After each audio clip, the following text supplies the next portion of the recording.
My name is Bisola Miriam, and in this video series I'm going to answer up to 15 frequently asked questions about assessing full funding. So let's get into it. The first question is, how long does it take to get a fully funded? Actually, it can take from little as short, it can take from 3 to 6 months, or as long as 6 years, or as long as whenever, or you might never get it. So the thing is, set a plan in motion, stick to the plan on a weekly basis or every 2 weeks, and you can get fully funded in 6 months or in a year if you work at it. The second question is, what then do I need to put together if I am looking to get fully funded in 6 months? So I'll say that in the first month, set out a plan to get your transcripts and connect to professors that you want to reach out to get recommendations. Also, make a list of schools you're looking to apply to within the first month, or begin to search by connecting with old students who are also studying abroad. In the second month, set out a plan to begin to narrow down on the list of schools you want to apply to. And by the second month, you must have developed what I call a personal, communal, and global story. Have a strong PCG, what some people call your elevator speech. So have a strong statement that captures in 3 sentences why you want to study what you want to study. Okay, and that statement is what then helps you to expand on your statement of purpose, your letter of introduction, and of course it should reflect in all of your application documents. Now let's go on to the third month. In the third month, you must have begun, by the end of the second month, you must begin to build connection with professors or schools that you're looking to apply to. And so in the third month, you should begin to apply and have all of your essays reviewed or almost reviewed, or if not by the third month, at least all of your applications should have been sent in the fourth month. Now, but in that fourth month, you can even make a list of your backup list of schools or opportunities that you can also apply for, in case some of those that you did apply for in the first cycle did not work out. By the 6th month, you should actually, by the end of the 5th month, you should be following up with your professors who may have gotten reference requests from places you applied to, asking them to fill recommendations for you. And you can just follow up with them so they complete those recommendation requests. By the 6th month, you must have begin to receive responses from the different schools. You get some bad news and mostly good news if you do the work. And by the end of the 6-month plan, you should be ready to go for your visa interview if a visa is required to go study where you're going. And by the end of that 6th month, you should have left your country, what we call in Nigeria Japa. Now let's go on to the next question, which is the third. Now that I'm looking to study abroad, is it possible to take my children with me? Yes. It is possible to take your children. As a matter of fact, as a student, you're entitled to take as many as 3 children rather. So you can take 1 child, 2 children, or 3 children. And guess what? As long as, of course, it's important to know that as long as these children have not gotten to the age of 18, you can take them with you. But when they are above 18, it becomes difficult to take them with you because they would be considered as children that can take care of themselves. Now, in addition to that, let me also say that while you're planning to take your children, most of these funded programs do not cover childcare. Some do, but many do not. And so you need to make plans for how then do you support those kids or those dependents that are coming with you. If you have a partner, it makes life even easier. A partner can come with you alongside your children, and this partner can also support you while you're in school. Or it's even beautiful when both of you are in school and this partner can simply support. Both of you can support each other financially to take care of your dependents. Now let's move on to the next question. The fourth question is about spouse, right? So can my spouse go with me? Very much so. I already answered that. So a spouse can come with you. Either the spouse comes with you as a student like you, as a scholar like you, or the spouse decides to come as a dependent. When this spouse comes in as a dependent, this spouse can get to work depending on the country or countries you guys are applying to. The children would also get support that, of course, the other parents support in addition to your presence as one of the two parents. And the next question about transcript. So some people think that WES evaluation is the only way through which they can get their transcript sent. Actually, some schools would require that you do a WES evaluation. So the actual question is WES evaluation compulsory? It is not compulsory, and it is not all the schools that will ask you to do a WES evaluation. In fact, many schools would not require that you do a WES evaluation. So do not go ahead and do a WES evaluation when you should not. There is a video on my channel here where you can learn about WES evaluation. Simply, search content on my YouTube channel and simply type WES transcript evaluation, and then you watch that video and learn how to evaluate your transcript on WES for free. So you really do not have to pay. So especially if you're looking to convert your transcript from one format to another, maybe the school you went to uses a letter grade and you're trying to convert to number, you can do that for free on a WES platform. You can go to wes.org or simply watch the free video on my channel. Now let's talk about reference requests. Who should write recommendation letters or reference letters for you? Actually, not anybody should write you a reference letter. You need people to write you very strong recommendation letters. So be careful who you're asking to write you reference. Again, do not go ahead and ask someone who would say terrible things about you to write you a reference letter, because you need to be careful, because what that person says to a large extent affects your application process. So choose carefully. Let's move on.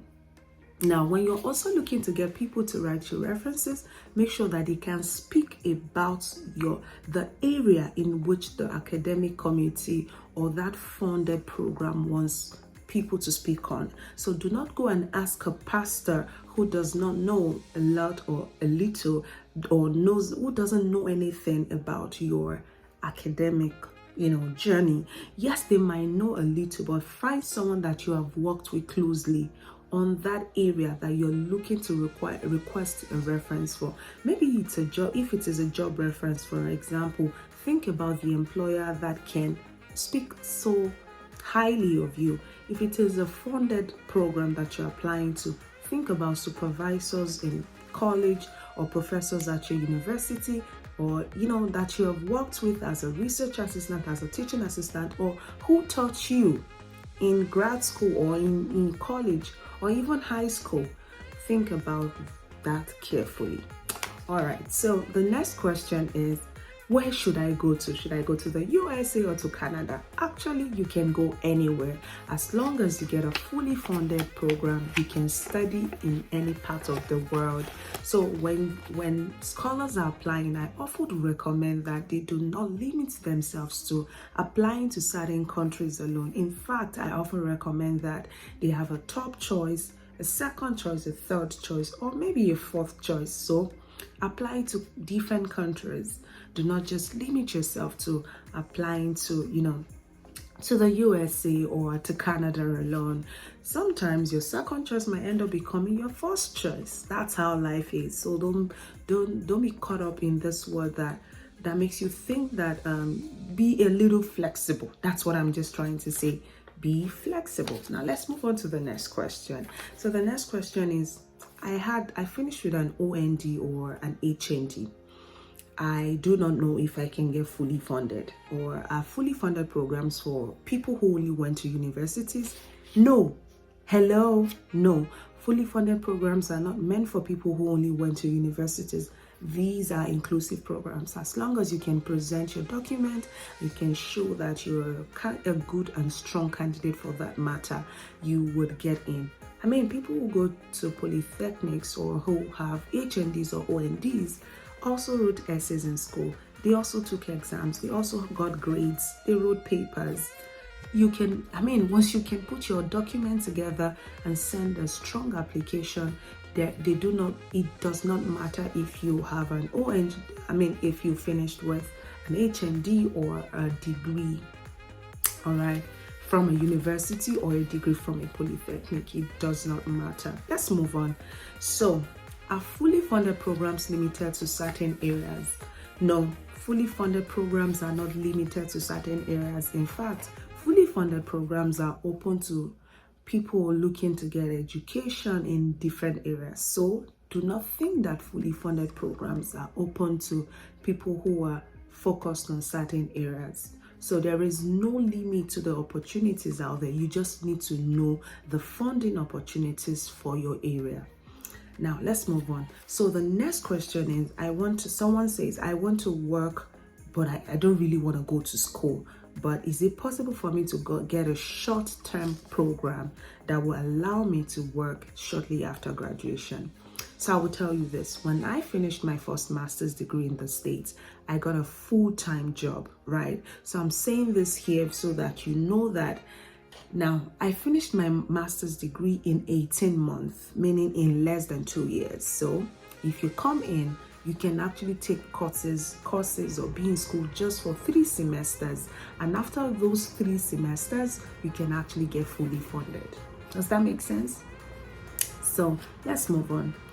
The other thing is, I want to work. So now, I already answered the part of not working, and let's move on to the next question.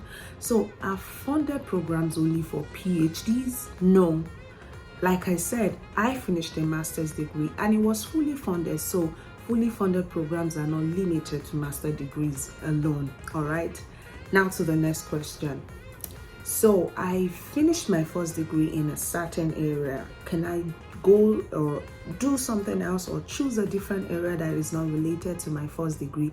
Very much so. You can choose an area that is unrelated to your first degree, as long as you can tell a story or be able to convince the academic committee or the funding committee that you have moved in a geometric or arithmetic progression from where you are coming from to where you want to be. Meaning, let there be an explanation for how and why you are transitioning from that previous area to a different area. In my case, for example, I transitioned from a master's in communication to now doing a master's and PhD in social work and a law degree. I was able to tell my story, in a way that made sense to the academic committee for these different programs, helping them understand why I chose to transition that way. All right. Transition in and go in that direction. So it is not impossible for you to do the same.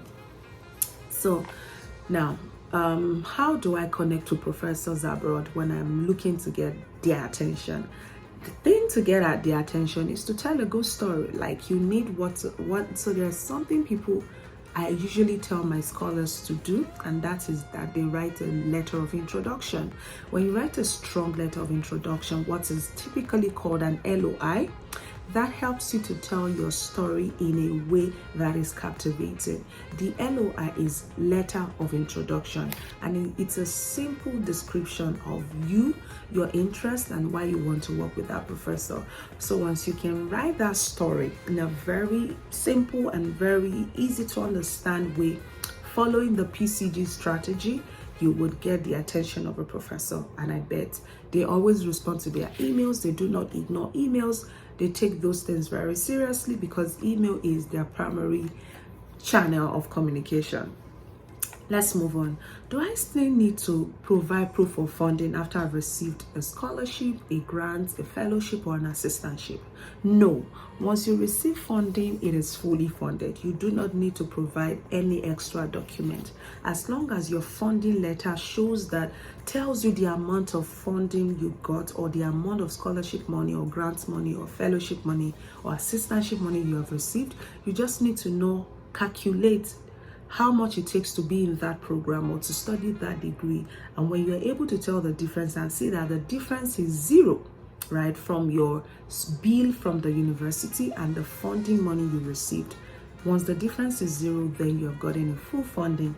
You just need to provide that funding document, and that is what you send to the university, and the university then releases your I-20. The I-20 in the US, for example, is what you use when you're applying for a visa interview. Now, what next after I have talked about all of this? So usually it happens, and this is the sad news or the bad part. What happens after a visa denial? So if after I got in a fully funded scholarship grant, fellowship, or whatever, I go for a visa interview and I get denied, what do I do? So people have the situation where after they have everything, they have money, and they still get rejected. Visa denial can happen when you're not able to tell your story in a way that convinces the consular officer, for example, at the US Embassy, that you're going to come back home, or that you need to convince them. So in my case, I got a fully funded program. I went for my first visa interview with my kids, and we were denied. So I needed to go back and retell that story in a way that was gonna convince them. And so what you can do after a denial is to highlight what has changed.